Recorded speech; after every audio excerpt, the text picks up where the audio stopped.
You know, the more I travel around this great southern land, the more I realise that this nation is, to borrow a phrase from 50-year-old gay men looking at curtains, Johnny! from the outback to the Tarkine to the big banana, which is only slightly smaller than Danny D's banana, I really understand why each year millions of Asians come to Australia, visit Uluru and say, Không quan trọng, koala ở đâu? which is why the Liberals, ever the innovators, have come up with the perfect strategy of getting tourists to care less about koalas and more about the big beer, and that's by wiping koalas out. Well, they sleep 23 hours a day, so I'm pretty sure we can hold the element of surprise. Liberal Premier Gladys Berejiklian, who of course she'd try and wipe out one of the cutest animals on the planet. She looks like the villain in Divergent if she belonged to the Armenian fruit shop owner faction. Her government has made 99% of the land that koalas inhabit in New South Wales legal to clear.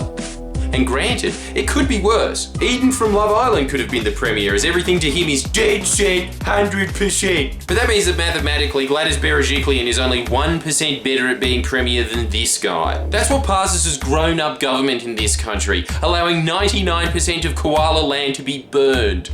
Are the Liberals insane? No, just evil. It's such a lazy thing to say. Compare the two parties. When Labor was in power, it signed the Native Vegetation Act. That saw land clearing in New South Wales drop from 80,000 hectares a year to, are you ready for this?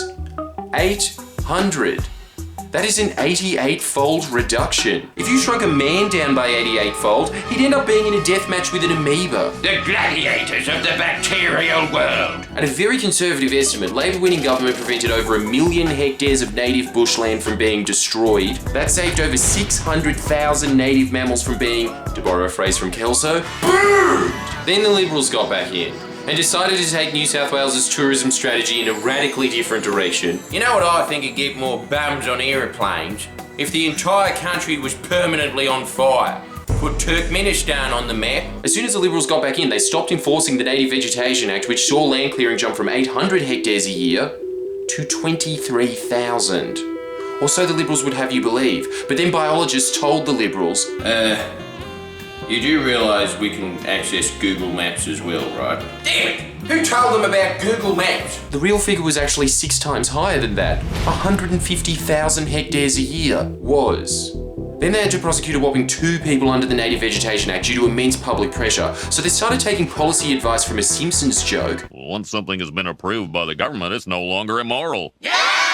And repealed the Native Vegetation Act. It's the exact same story in every state. When the Liberals gain power, land clearing goes up to levels that are comparable to Brazil. That should be like comparing our soccer team to theirs. Nowhere near the same league. But no, the good old LNP really putting Brazilian cattle ranchers for McDonald's to shame. 400,000 hectares a year in Queensland. That created dead zones in areas that were once fertile for farmland. The topsoil was completely eroded due to zero vegetation coverage, and that quality soil went to a place where it's far better utilised, the Great Barrier Reef, where instead of making pineapples, it killed off 40% of the coral. And that's just from the LNP holding office for 1 term.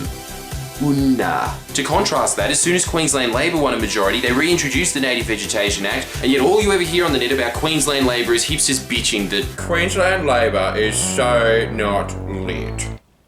fuck you. Where was your kudos when they reintroduced that extremely crucial environmental policy? Nowhere. Instead, it was replaced with complaints from the cowboy hat cacophony that, Hey, what? Labor's put a noose around the neck of those farmers struggling out there on the land.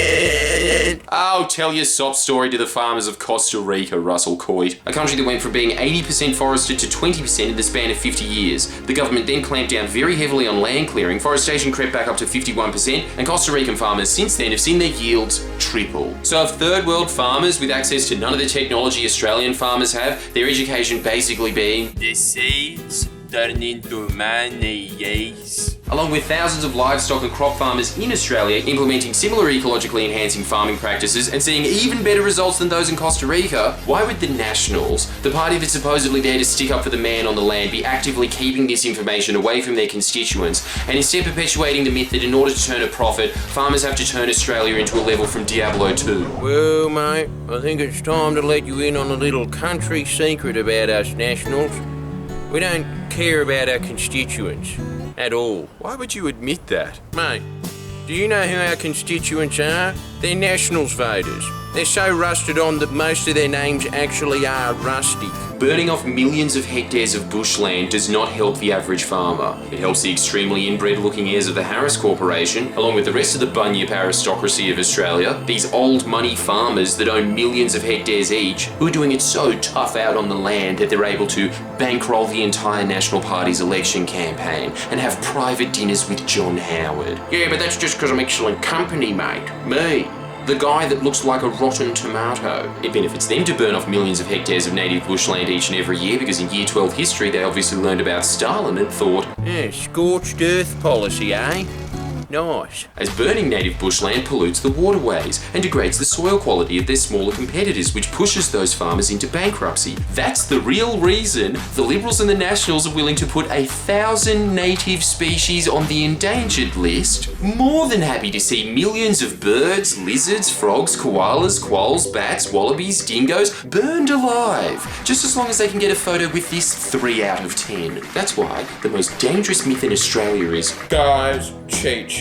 Both Liberal and Labor suck. no, you just don't read. The Labor Party consistently pushes for policy that's in the interests of wider society, the economy and the environment, while the Liberals and the Nationals consistently push for policy that's in the interest of this fat cunt. If any of those people that say Liberal and Labor are the same bother to read any policy at all, they'd soon realise that the choice is actually extremely stark. Well, I was busy writing an article about how tennis shoes are racist. You have to pick your battles. It's a choice between electing mild-mannered, bean-counting public servants and a corrupt Nero, this mad woman who's perfectly happy to sit there and play the liar while Rome burns.